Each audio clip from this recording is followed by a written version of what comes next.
నిన్నటి రోజున సప్తగిరి సర్కిల్లో చంద్రబాబు నాయుడు గారి ప్రజాగలం సభ జరిగింది.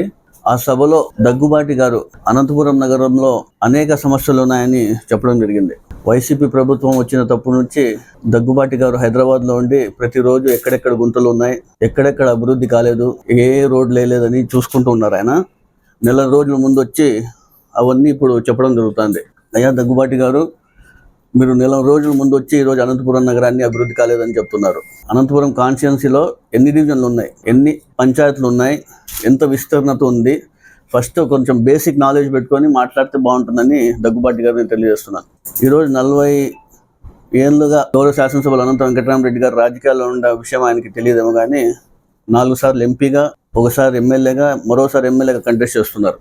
గత 30-40 సంవత్సరాలు జరిగిన అభివృద్ధి ఈరోజు మన గౌరవ శాసనసభలో అనంత వెంకటరామరెడ్డి గారు అనంతపురం నగరానికి 1100 కోట్ల రూపాయలతో అభివృద్ధి కార్యక్రమాలు చేసినారంటే ఒకసారి మీరందరూ కూడా గమనించాల్సిన అవసరం ఎంతైనా తెలియజేస్తున్నారు.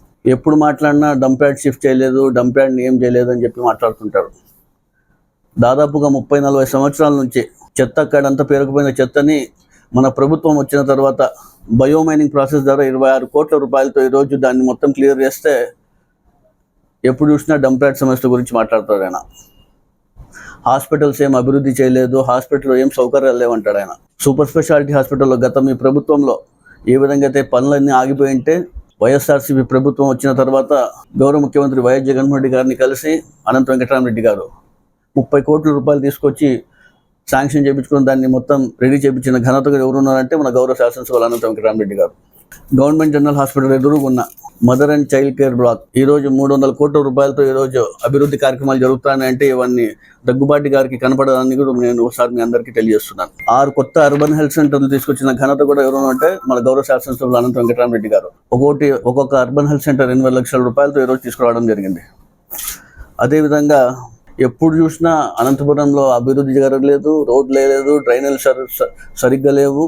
ఎట్లా మాట్లాడుతున్నాను, ఇప్పుడు ఆయన ప్రచారం చేస్తున్నాడు. ఈరోజు ఆయనే ప్రచారం తిరుగుతున్నాడు, రోడ్లు కనపడడం లేదు ఆయనకి. ఏ విధంగా ఉన్నాయి ఈరోజు ప్రధాన రహదారులు అయితే కానివ్వండి, ఇంటర్నల్ రోడ్స్ కానివ్వండి, డ్రైనేజెస్ కానివ్వండి, 1100 కోట్ల రూపాయలతో అభివృద్ధి కార్యక్రమాలు చేస్తున్నాం. అదేవిధంగా స్పెషల్ గ్రాంట్స్ 25 కోట్లు తీసుకొచ్చాం. ప్రతి ఒక్క ఫండ్ని కూడా ఎక్కడ కూడా ల్యాబ్స్ కాకూడదన్న ఉద్దేశంతో ప్రతి ఒక్క ఫండ్ని కూడా యూటిలైజ్ చేసి ఈరోజు ప్రతి ఒక్క రోడ్ని కూడా ఈరోజు అభివృద్ధి కార్యక్రమాలు ముందుకు తీసుకునే విషయం కూడా మీరందరూ ఒకసారి గమనించాలి. అదేవిధంగా అండర్ గ్రౌండ్ డ్రైనేజ్ అంటాడు. ఎలక్షన్ ముందు మీరు అండర్ గ్రౌండ్ డ్రైనేజ్ చెప్పారు, దాన్ని ఇప్పటి వరకు దానికి ఏ పరిష్కారం చేయలేదంటాడు. నువ్వు ఎప్పుడైనా కార్పొరేషన్కి వచ్చి తెలుసుకుంటే దాని గురించి వివరాలు ఇస్తారు అధికారులు ఎవరైనా కానీ. కరోనా వచ్చింది రెండేళ్ళు, దాని నుంచే మేమందరూ కరోనా నుంచే కొంచెం లేట్ అయింది తప్ప ఇది ప్రతి ఒక్కటి కూడా ప్రాసెస్ జరుగుతున్న విషయం ఆయనకు తెలియదు. ఎక్కడో మీరు హైదరాబాద్లో కూర్చొని ఈరోజు అండర్ గ్రౌండ్ డ్రైనేజ్ గురించి మాట్లాడుతున్నారు. లాస్ట్ ఇయర్ జూన్ 5వ తేదీన వరల్డ్ ఎన్విరాన్మెంట్ డేకి స్వయాన అనంత వెంకటరామరెడ్డి గారే నాతో ఒక లెటర్ తయారు చేయించి భూపేంద్ర యాదవ్జీ సెంట్రల్ మినిస్టర్ని కూడా నేను కలవడం జరిగింది జూన్ 5వ తారీఖున. ఆ రోజు పోయి నేను ఇట్లా అండర్ గ్రౌండ్ సమస్య ఉంది, అనంతపూర్కి ఖచ్చితంగా కావాలా ఇది అని చెప్పడంతోనే వాళ్ళు అప్పటి నుంచి ఆఫీస్ మెమోరాండం 10th జూలైన ఆఫీస్ మెమోరాండం కూడా వచ్చింది. మీరు డిపిఆర్ పంపించండి, 750 కోట్ల రూపాయలతో డిపిఆర్ని కూడా రెడీ చేసి మేము పంపించడం కూడా జరిగింది. 10th జూలై కూడా రావడం జరిగింది. ఇది ఒకసారి ఆయన గమనించాలి. ఇది వచ్చినాక మేమంతా రెడీ చేసి డిపిఆర్ని కూడా రెడీ చేసి పైన కూడా పంపించడం జరిగింది. 750 కోట్ల రూపాయలతో డిపిఆర్ని కూడా రెడీ చేసి మేము పైన కూడా పంపించడం జరిగింది. తెలియకున్నట్లుగా మీరు మాట్లాడడం ఇది హాస్యాస్పదంగా ఉంది. ప్రతి ఒక్కటి కూడా ప్రాసెస్లో ఉంది. అండర్ గ్రౌండ్ డ్రైనేజ్ గురించి ప్రతిసారి మాట్లాడతాడు ఆయన. నువ్వు తెలుసుకొని మాట్లాడు, కార్పొరేషన్లో ఏం జరుగుతున్నా ఏం లేదు ప్రతి ఒక్కటి తెలుసుకొని మాట్లాడితే కన్నా బాగుంటుంది. అదే రోజు కూడా జూన్ 6వ తేదీన ఈనాడులో వచ్చింది, సాక్షిలో కూడా వచ్చింది. నేను సెంట్రల్ మినిస్టర్ని కలిసిండేది అండర్ గ్రౌండ్ గురించి కావాలని చెప్పి మాట్లాడడం కూడా జరిగింది. ఊరికే నేను చెప్పేది కాదు, ఇవన్నీ ఉండే వాస్తవాలు చెప్తున్నాయి. ఇవన్నీ ఇవి రెండు కూడా ఈనాడు కానివ్వండి, సాక్షి కానివ్వండి, రెండిట్లో వచ్చింది. ప్రతిసారి ఏదో నోటికి వచ్చినట్లు మాట్లాడేది కాదు. ఆ స్క్రిప్ట్ రాసిచ్చే వాళ్ళు కూడా స్క్రిప్ట్ రాసిచ్చేది కూడా ఆయన సరిగ్గా చెప్పలేకపోతున్నాడు. ఆయన ఏదో ఎవరో రాసిస్తున్నారో మాట్లాడు తప్ప అదే. నిన్న ఇంకో మాట అన్నాడు ఆయన, ఒక డమ్మీ మేయర్ని పెట్టుకొని అనంత వెంకటరామరెడ్డి గారు అవినీతి చేస్తున్నారని. నువ్వు నన్ను విమర్శిస్తే మా ముస్లిం సమాజానికే నువ్వు అవమానించినట్లు. ఇది నేను ఖచ్చితంగా చెప్తున్నాను. ఈరోజు మేమందరం కూడా నీతి నిజాయితీగా అందరు యూనిటీగా ఉండేది ఒక డమ్మీగా నీకు కనపడుతుందా?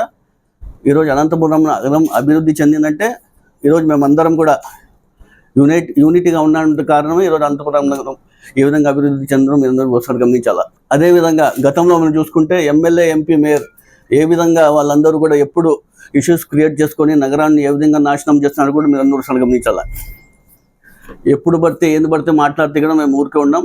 ఈరోజు ఒక ముస్లింలకి మీరు ఎప్పుడు ప్రాధాన్యత లేదు. ఒక ముస్లింలకు వైఎస్ఆర్ ప్రభుత్వం అంత మంచి పదవి ఇస్తే ఈరోజు మీరు హేళనగా మాట్లాడుతున్నారు. ప్రజలందరూ గమనిస్తున్నారు, ముస్లిం సోదరులందరూ గమనిస్తున్నారు. రాబోయే ఎన్నికల్లో నీకు ఖచ్చితంగా బుద్ధి చెప్తారని తెలియజేస్తున్నారు. ఈరోజు ముస్లిం సమాజానికి అవమానించినట్లు మాట్లాడుతున్నావు. ఖబర్దార్, జాగ్రత్త అని చెప్పి దగ్గుబాటికి నేను చెప్తున్నాను. అదేవిధంగా ఈరోజు అభివృద్ధి జరుగుతా అంటే దీనికి దమ్మి అంటావా? నువ్వు వచ్చి 30 రోజులు అయింది. ఈరోజు అనంతపురం నగరంలో ఏ విధంగా దాడులు జరుగుతున్నాయో ప్రతి ఒక్కరు కూడా గమనించాలా.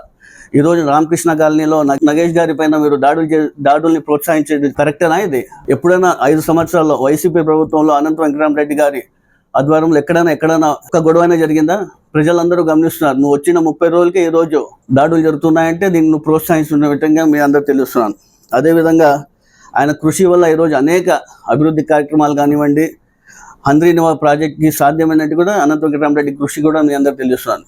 ఈరోజు అనంత వెంకటరామరెడ్డి గారి కృషి వల్లే కరువు ప్రాంతాలకు కూడా కృష్ణా జలాలు వస్తున్నాయంటే కూడా అనంత వెంకటరామరెడ్డి గారితోనే ఆయన కృషి అని కూడా మీ అందరూ తెలుస్తున్నాను. రాప్తాడు ప్రసాద్ రెడ్డి గారి హత్య కేసులో నువ్వు నిందితుడుగా ఉన్నావు. ఇవన్నీ నువ్వు ప్రోత్సహించుకుంటూ ఈరోజు ఏ విధంగా దాడులు చేపిస్తున్నావు ప్రజలందరూ గమనిస్తున్నారు. నువ్వు నన్ను మాట్లాడేదా ఒక ముస్లిం మైనార్టీ గురించి నువ్వు ఈరోజు మాట్లాడుతున్నావు.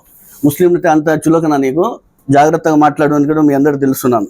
నువ్వు వచ్చిన నెలకే ఎన్ని దాడులు, ఎన్ని కక్షలు సాధింపులు జరుగుతుంటే అనేక విషయాలపైన ప్రతి ఒక్కటి దమ్మిగా మాట్లాడుతావు. అవినీతి అక్రమాలు అంటున్నావు నువ్వు. ఎవరు ఇప్పుడు 40 ఏళ్ళుగా అనంత వెంకటరామరెడ్డి గారు ఉన్నారంటే ప్రజలు ఆయనకి ఆదరించినారు కాబట్టి ఈరోజు 40 సంవత్సరాలుగా రాజకీయాల్లో ఉన్నారు. ఈరోజు నువ్వు అవినీతి అక్రమాల గురించి మాట్లాడుతావు. ఏదైనా ప్రూఫ్ ఉంటే మాట్లాడు. ఊరికే మాట్లాడితే ప్రూఫ్ పెట్టుకొని మాట్లాడు. అవినీతి అక్రమాలంటే ప్రజలు ఆయన కల్పించేవారా? ఇన్నిసార్లు నోరు అదుపులో పెట్టుకొని మాట్లాడని తెలియజేస్తున్నాను. రాబోయే రోజుల్లో ఖచ్చితంగా మన గౌరవ ముఖ్యమంత్రి వైఎస్ జగన్మోహన్ రెడ్డి గారికి, అదేవిధంగా మన అనంతపురం శాసనసభ్యుడు అనంత వెంకటరామరెడ్డి గారికి, శంకర్ నారాయణ ఎంపీ పార్లమెంట్ అభ్యర్థికి అందరూ కూడా పెద్ద ఎత్తున మెజార్టీతో పెద్ద ఎత్తున గెలిపిల్లని కోరుకుంటూ ఇంతటి మంచి అవకాశం ధన్యవాదాలు తెలియజేస్తున్నాను.